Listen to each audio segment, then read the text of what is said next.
Renungan Hari Sabtu 23 Juli 2022, Pekan Biasa ke-16 tahun C. Biarkanlah keduanya tumbuh bersama sampai waktu menuai tiba. Bacaan pertama diambil dari kitab Nabi Yeremia bab 7 ayat 1-11 dan bacaan Injil dari Injil Matius bab 13 ayat 24-30. Saudara-saudariku terkasih, orang tua selalu berusaha agar anak-anaknya baik, berhasil, dan terlepas dari segala godaan jahat. Seorang anak juga selalu berusaha untuk menjadi anak yang baik dan berhasil dan dapat mewujudkan cita-citanya. Pertanyaan, dari mana persoalan itu datang? Siapa penyebab utamanya? Jawabannya terdapat dalam Injil hari ini. Ketika Yesus menyampaikan perumpamaan tentang kerajaan Allah bagaikan orang yang menaburkan benih di ladangnya, Ia secara tegas mengatakan, hal kerajaan surga itu seumpama orang yang menaburkan benih yang baik di ladangnya. Tetapi pada waktu semua orang tidur, datanglah musuhnya menaburkan benih lalang di antara gandum itu, lalu pergi. Ketika gandum itu tumbuh dan mulai berbulir, nampak jugalah lalang itu.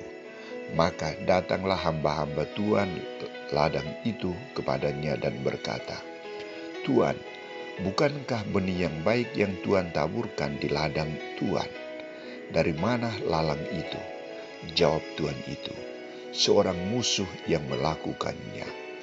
Lalu berkatalah hamba-hamba itu kepadanya, jadi maukah Tuhan supaya kami pergi mencabut lalang itu?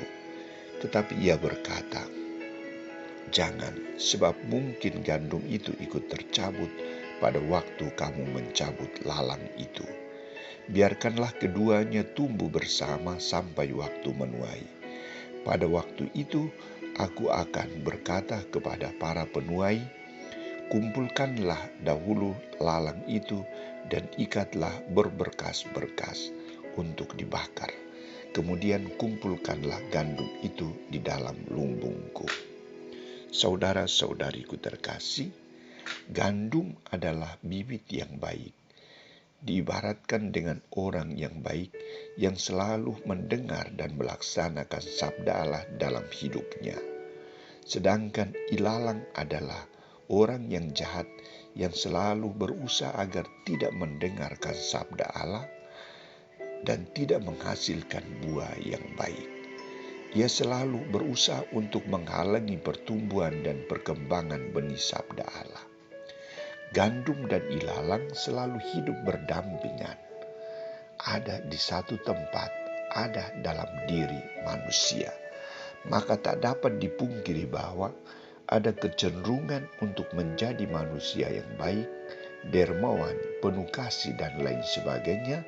Dan ada juga kecenderungan untuk menjadi manusia yang jahat, tidak manusiawi, dan lain sebagainya. Penekanan Yesus pada perumpamaan ini adalah bagaimana Allah begitu sabar menghadapi situasi hidup dan sikap manusia yang pelin-pelan. Allah seakan-akan memberi peluang kepada keduanya untuk hidup berdampingan. Allah memberi kesempatan agar manusia berubah sesuai dengan situasi tantangan itu.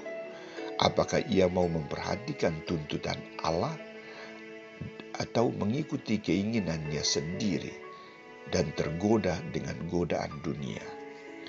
Pemisahan terjadi ketika saat panen. Yang baik akan mengalami kebaikan dan yang jahat akan dibuang, bahkan dibakar. Yang baik akan mendapat berkat dari Allah dan yang jahat akan mendapat kutukan. Kita berada di posisi yang mana? Saudara-saudariku terkasih, kita hidup berdampingan dengan semua golongan budaya, agama, dan suku. Kita ada dan tinggal bersama mereka.